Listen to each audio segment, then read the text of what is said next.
आलमनगर के लोकप्रिय विधायक सब बिहार विधानसभा के उपाध्यक्ष परम आदरणीय नरेंद्र बाबू से आग्रह करेंगे कि हम लोग को अपने आशीर्वचनों से संबोधित करें। एक दिवसीय भगवान गणेश महोत्सव के शुभ अवसर पे मंच पे विराजमान आदरणीय मनोज बाबू, आदरणीय पप्पू बाबू, आदरणीय मदन बाबू, आदरणीय सहयोग, आदरणीय महानुभाव, मंच के नीचे बड़ी संख्या में उपस्थित हमारे पितृत्व नागरिकगण, नौजवान साथियों, धर्मशिला माता बहनों, पत्रकार मित्रों, मैं आपके कलाकारों के बीच में बाधक बनना नहीं चाहता। हम इतना ही बताना चाहते हैं कि हमारा देश भारतवर्ष एक आध्यात्मिक देश है, ऋषि मुनियों का देश है, साधु संतों का देश है, जिस देश में हम नदियों को प्रेम से माता कह के बुलाते हैं, जिस देश में हम पत्थर को भगवान के रूप में पूजते हैं, जिस देश की धरती पर भगवान राम, भगवान कृष्ण अवतरित हुए, जिस देश की धरती पर भगवान बुद्ध, भगवान महावीर, भगवान गणेश आए, जिन्होंने देश और दुनिया को शांति एवं अहिंसा का संदेश दिया है, उस धरती की हम संतान हैं। हमारे यहाँ की जो गंगा जमुनी की तहजीब है, जो हमारी संस्कृति है, कि दुनिया में उसका कोई देश मुकाबला नहीं कर सकता है। हमारे यहाँ कहा गया है कि अतिथि देवो भव, अतिथि देवता के समान होते हैं। साथियों, आज भगवान गणेश महोत्सव को मात्र चोइसा ही नहीं, सारे हिंदुस्तान और दुनिया में बड़े उमंग और उत्साह के साथ मनाया जा रहा है। आप जानते हैं कि माता पार्वती स्नान कर रही थी और उन्होंने गणेश भगवान से कहा था कि जब तक मैं स्नान करके बाहर नहीं निकलूं, कोई आदमी अंदर में घुसने नहीं पावे। देवादिदेव पिता और पुत्र में और धरती कांपने लगी, आकाश में गर्जना होने लगी। हमारे जो ब्रह्मा जी हैं, माता सरस्वती हैं, भगवान विष्णु, माता लक्ष्मी ने विचार किया कि कैलाश पर्वत की ओर पहुंचा जाए।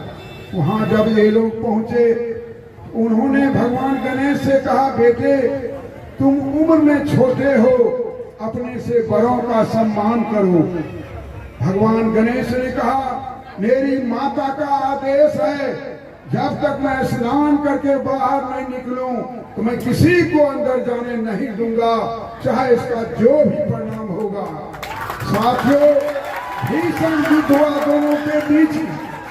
भोला बाबा भी परेशान हो गए थे और अंत में उन्होंने अपनी आंखें, त्रिनेत्र आंखें खोलने का काम किया। इसी बीच में भगवान भोलेनाथ को ब्रह्मा जी ने, भगवान विष्णु ने समझाने का काम किया, ये बच्चा है प्रभु, आप इन्हें छोड़ दें। लेकिन दोनों में भयंकर युद्ध हुआ। अंत में भगवान भोलेनाथ ने अपने त्रिशूल से भगवान गणेश के गले को काट दिया। भगवान गणेश का शरीर धरती पर गिर गया, पैर थरथराने लगा। जब माता पार्वती स्नान करके बाहर निकलती है, गुस्से में आ जाती है, काली का रूप धारण करती है, दुर्गा का रूप धारण करती है, गौरी का रूप धारण करती है और गुस्से में आ जाती है। अंत में सारे लोगों ने ये तय किया कि जो भी आज सुबह में जानवर हो, मनुष्य हो, अगर कोई दाहिने ओर सोया है, कोई बाएं ओर सोया है, तो बच्चे का सिर काट के इनके गले में लगाया जाए। उसी समय में एक हथनी और उसका बच्चा सोया हुआ था, वहां से उनके सर को लाया गया और भगवान गणेश के गले में लगाया गया। साथियों, भगवान भोलेनाथ को जब ये पता चला ये मेरा पुत्र है, उन्हें बहुत कष्ट और पीड़ा हुई। उन्होंने भगवान गणेश को आशीर्वाद दिया, जाओ पुत्र, इस धरती पर जब भी कोई पूजा होगी तो सबसे पहले भगवान गणेश की पूजा होगी। और उन्होंने उसे वरदान दिया। साथियों, आज हम उनकी पूजा कर रहे हैं, उनकी आराधना कर रहे हैं और बड़े मस्ती के साथ हम सांस्कृतिक कार्यक्रम कर रहे हैं। साथियों, हम इतना ही कहना चाहते हैं, यह जीवन क्षण भंगुर है, इस जिंदगी का कोई ठिकाना नहीं है। जो भी आदमी इस धरती पर आया है वह खाली हाथ आया है, खाली हाथ चला जाएगा।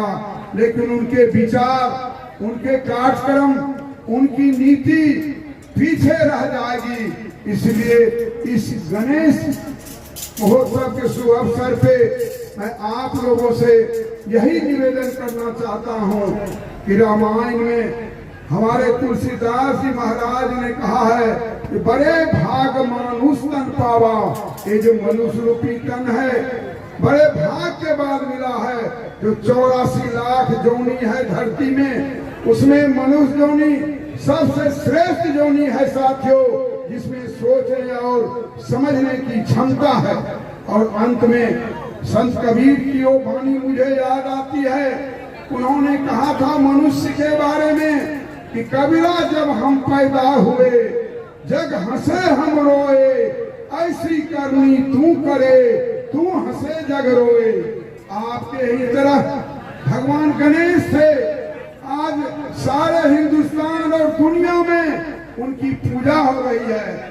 इसलिए भगवान ने जो आपको हमको सुंदर शरीर दिया है वो अच्छे कार्यों के लिए दिया है।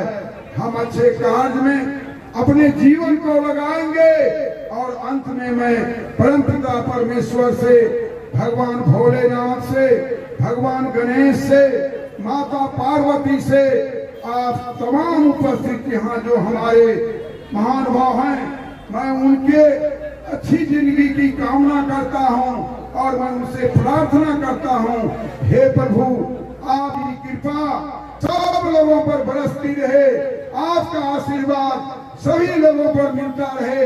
इतना ही कह करके मैं अपनी बात को यहीं समाप्त करता हूँ। आप बोलिएगा भगवान गणेश की, भगवान भोलेनाथ की, माता पार्वती की, हर हर महादेव।